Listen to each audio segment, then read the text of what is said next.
In the headlines, PDP appoints Umar Damagum as acting national chairman to replace Ayu. NLC suspends planned picketing of CBN offices. President Muhammadu Buhari flags off oil drilling in Nasarawa State.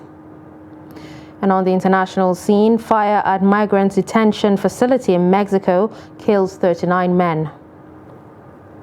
Hello and welcome to Trust News Update. I'm Darshan Hussaina Usman.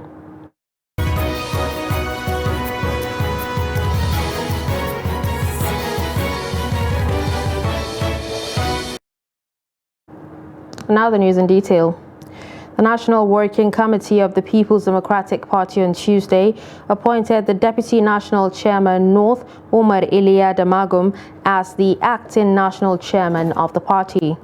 Addressing a press conference at the party headquarters in Abuja, the National Publicity Secretary of the party, Debo Ologunaba, said the appointment follows the order of the Benue State High Court and is in line with Section 45, subsection 2 of the Constitution of the PDP as amended in 2017. The NWC charged all leaders, critical stakeholders, members and supporters of the party to remain calm and united at this critical time. Mixed reactions have continued to trail the announcement of April 15th as the new date for the conduct of the supplementary governorship election in 77 polling units of Adamawa State. Both APC and PDP leaders and their supporters are optimistic of getting a clear winner this time around as against the inconclusive election that was earlier announced by INEC on 20th March. Silas Lowang tells us more.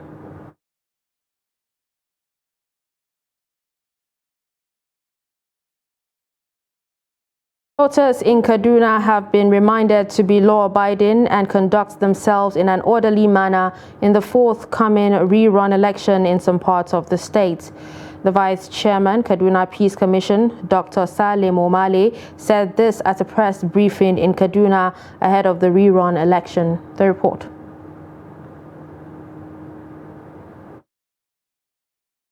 The rerun will take place in certain polling units in the state. In order to have a violence-free rerun election, Kaduna State Peace Commission appealed to voters in the affected polling units in different parts of the state to shun anything capable of creating chaos during the rerun election. We note that there are few House of Assembly constituencies to be concluded, urging citizens to ensure that the by-elections are also conducted peacefully. According to the Commission, the rerun could only be successful if the stakeholders involved abide by the rules and regulations of the election, where the Commission urged all the political parties to shun inciting statements. We are strongly appealing to political parties, the electoral bodies, the media, and other stakeholders to refrain from incitements, provocation, and exploiting existing ethno-religious divides in political discourse and campaigns. The Commission also urged voters, political parties and other stakeholders to take the results of the rerun election in good faith. Bello Musa, Trust TV News, Kaduna.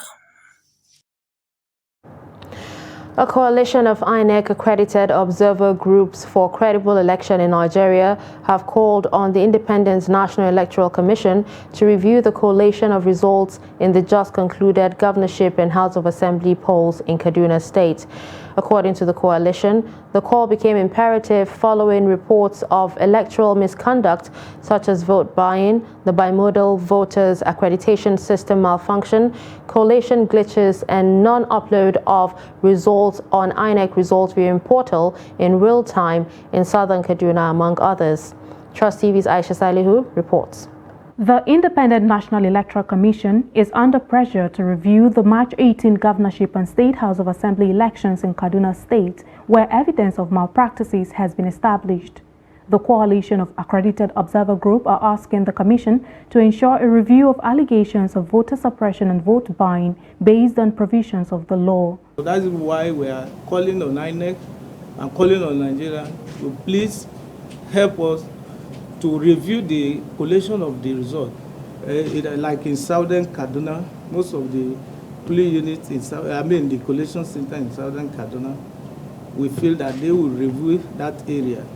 Although the general conduct of the elections in polling units within the registration area wards in each local governments of the state were said to be transparent at the initial stage, some anomalies were, however, recorded during upload of results which were not done in real time. Collation, there was a little hitches, and we are calling on them to review the result that they announced in Kaduna State. These observers are calling on INEC to review the upload of results on the iRev as well as collation and announcement as part of efforts to uphold the electoral body's commitment and mandate of conducting and delivering free, fair and credible elections to strengthen Nigeria's democratic process. Aisha Salihu, Trust TV News, Abuja. Mixed reactions have continued to trail the announcement of April 15th as the new date for the conduct of supplementary elections in 77 polling units of Adamawa State. Both APC and PDP leaders and their supporters are optimistic of getting a clear winner this time around, as against the inconclusive election that was earlier announced by INEC on 20th of March. Harry Silas Lowell with more of the report. INEC has assured Adamawa residents and Nigerians at large that it will conduct credible supplementary governorship election in Adamawa State that will be the pride of Nigerians and of the international community on 15 April.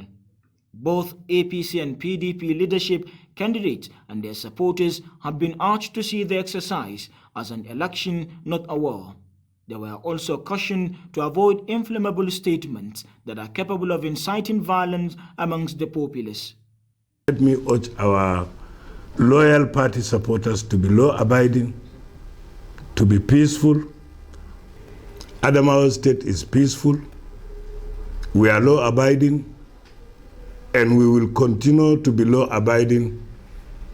And we don't want to witness any chaos. We should be very peaceful and orderly. We should be mindful that Adamawa belongs to all of us.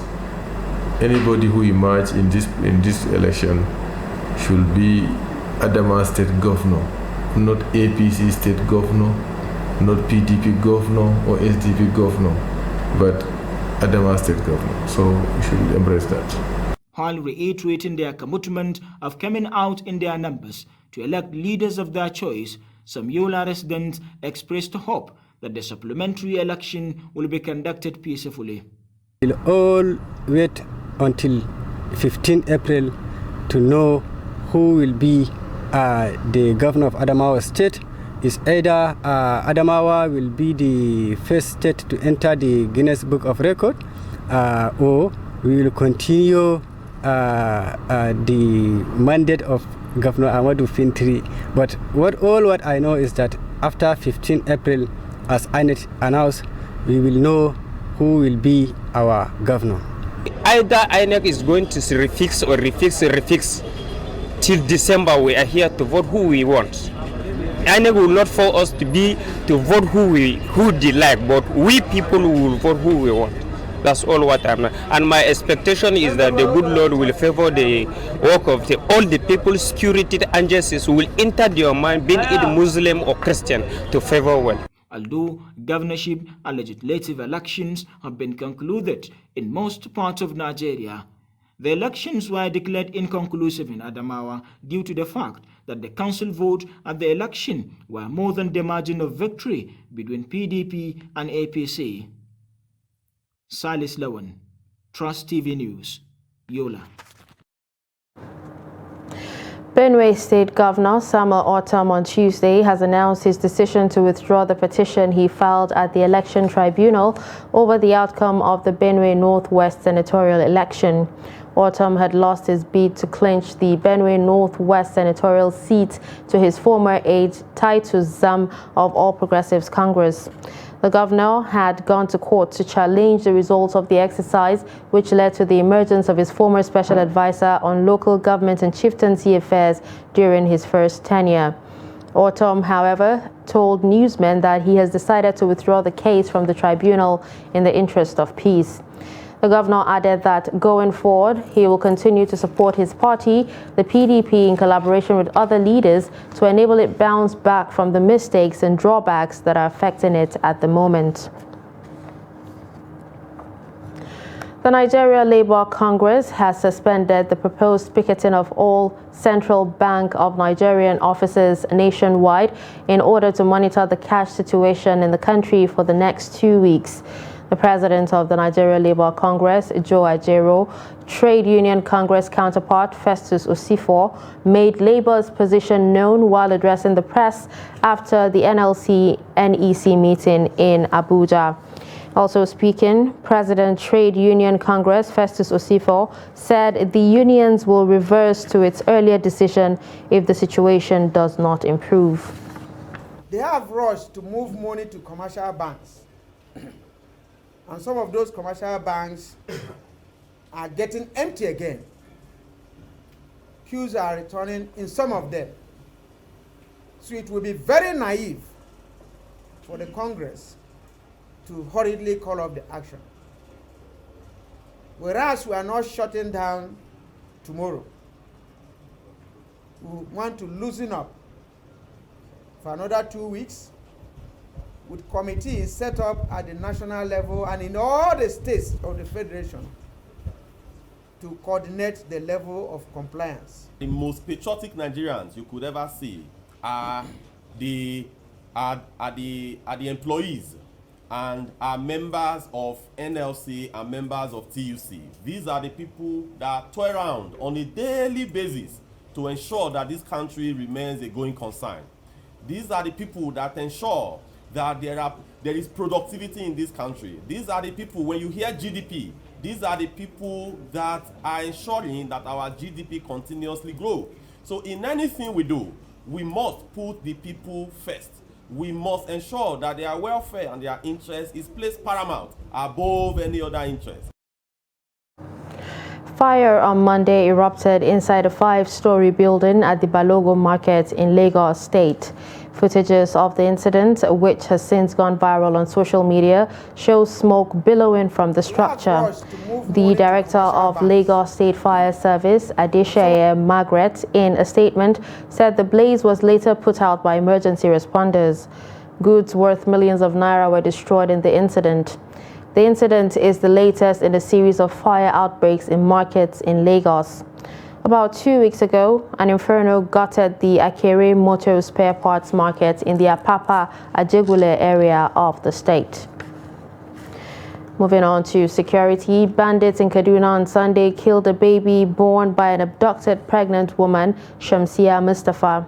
Confirming the incident via phone on Tuesday, a relative of the victim, Yakubu Detti, said the woman was delivered of the baby at the bandits' den on Sunday. Daily Trust had reported that the woman, her husband, Mustafa, and her 16-year-old daughter, Mahapaza Mustafa, were abducted by bandits at their residence in Janjala community in Kagarko local government area of the state on February 5, 2023. The bandits, however, freed the woman's husband, Mustafa, after they collected 2 million naira ransom, including a brand new motorcycle and foodstuff, but they held his pregnant wife and daughter and demanded another 2 million naira before the woman and her daughter could be set free. The bandits, after releasing the woman, held down her daughter in their captivity and demanded for 1.5 million naira before the girl will be set free. Relatives of the victim said when they tried to inquire from the bandits' leader about the newborn baby, the bandits' leader told the family that they have killed the baby. You're watching Trust News Update. Coming up after the break. Lamentation of poor community living in oil-rich Rivers State. Stay with us.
Welcome back and thanks for staying with us. If you're just joining us, you're watching Trust News Update.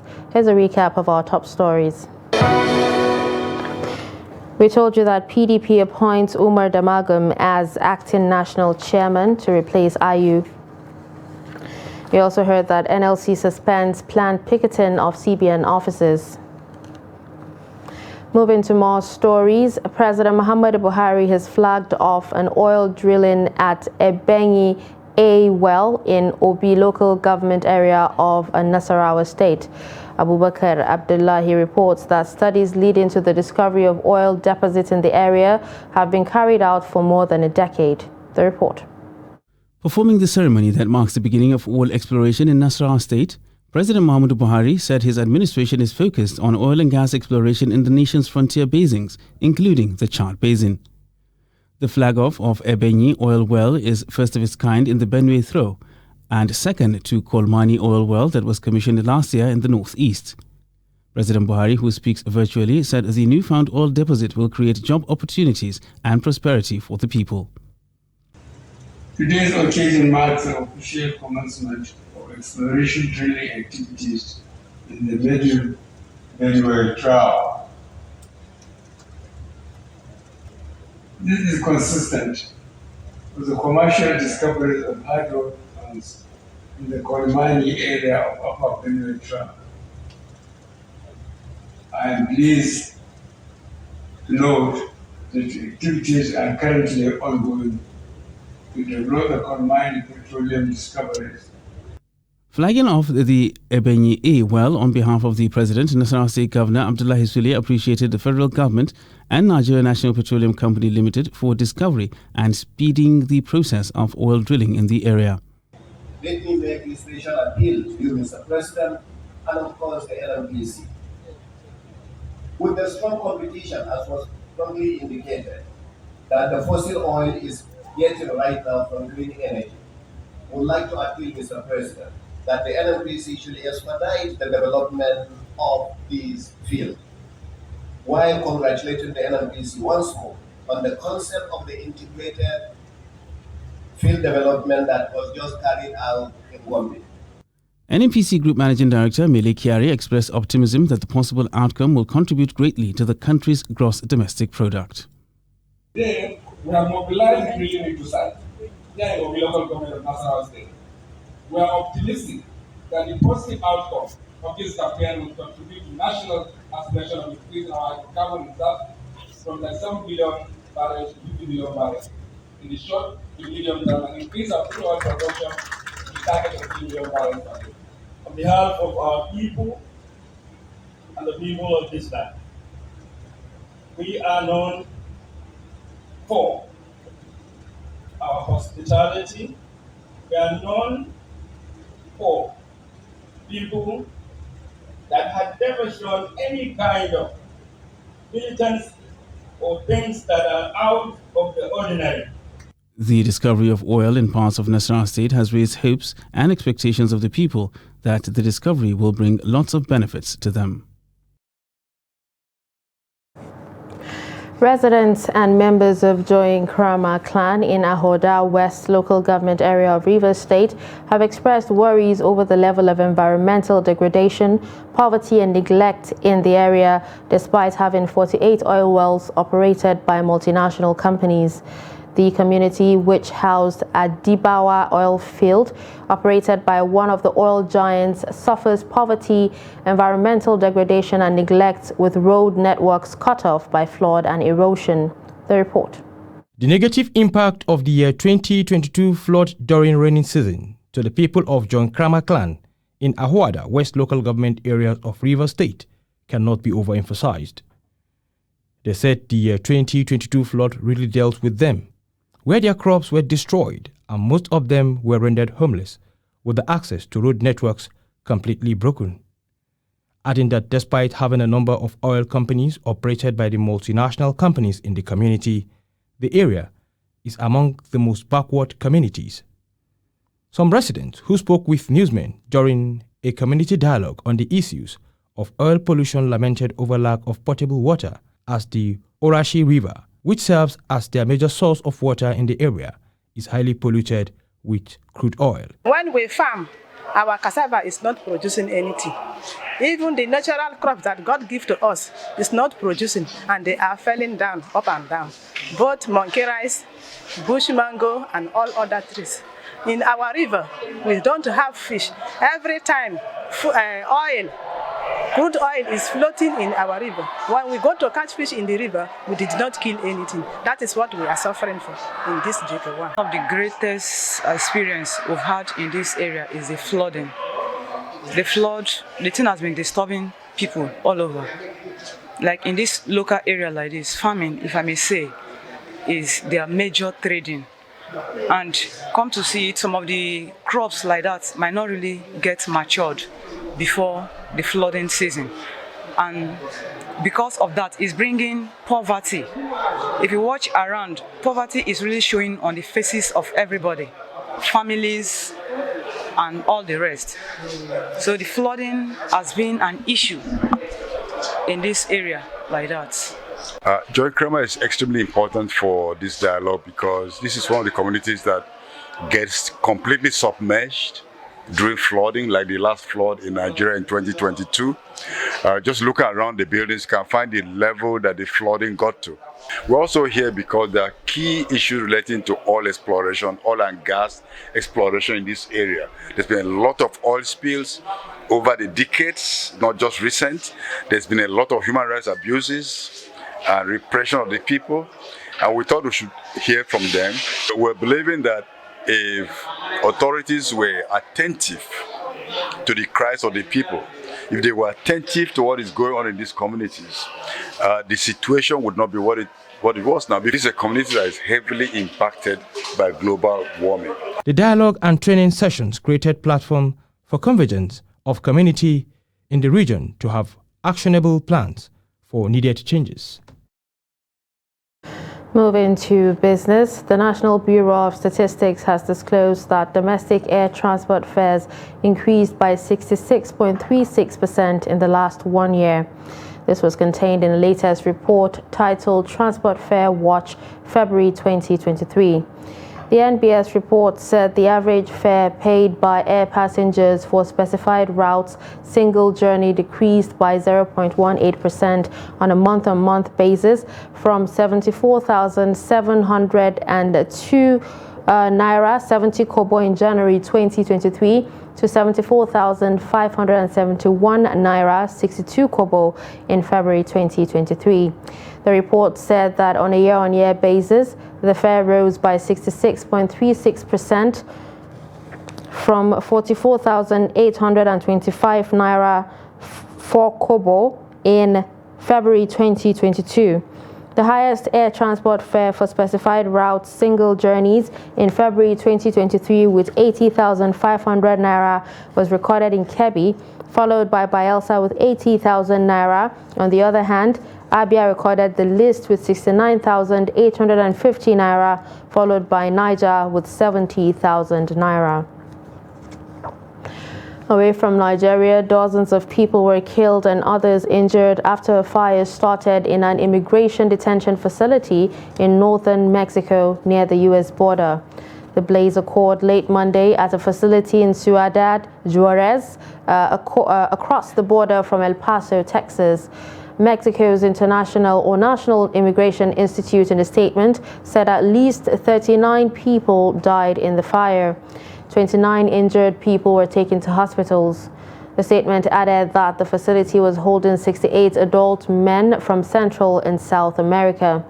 Images from the scenes showed ambulances, firefighters, and vans from the morgue around the smoke-covered facility with rows of bodies lying under shimmery silver sheets. Mexico's Attorney General's office has launched an inquiry into the incident. In sports, goalkeeper Francis Uzoho will miss the Super Eagles' decisive 2023 Africa Cup of Nations qualifying away clash in Sierra Leone in June due to suspension. The Ammonia Nicosia of Cyprus goalie picked up his second booking in the qualifying series against Guinea-Bissau on Monday night.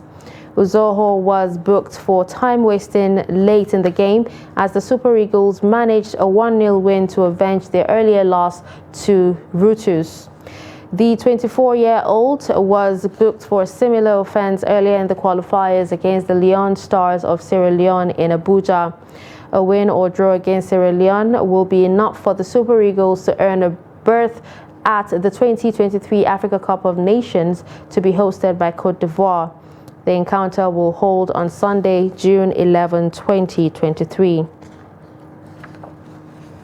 And finally, on a sad note, the All Progressives Congress member representing Idelto North local government area in the Imo State House of Assembly, Arthur Agwim, is dead. Agwim was said to have died on Monday. Confirming his death, the Speaker of the State House of Assembly, Emeka Nduka, said the House was saddened by Agwim's death. Nduka, who described Agwim as a ranking parliamentarian of note and a strong voice in the State Assembly, said he died after a brief illness. A statement he personally issued on Tuesday in Owerri, the state capital, described the fallen lawmaker as one of the best brains in the parliament. Arthur Agwim was first elected into the Imo State House of Assembly in 2015 on the platform of the All Progressives Congress. In 2019, he was re-elected on the platform of Action Alliance but defected back to the APC. And with this, we've come to the end of Trust News Update. Don't forget to follow us across all our social media platforms. I'm Darshan Hussaina Usman. Thanks for watching.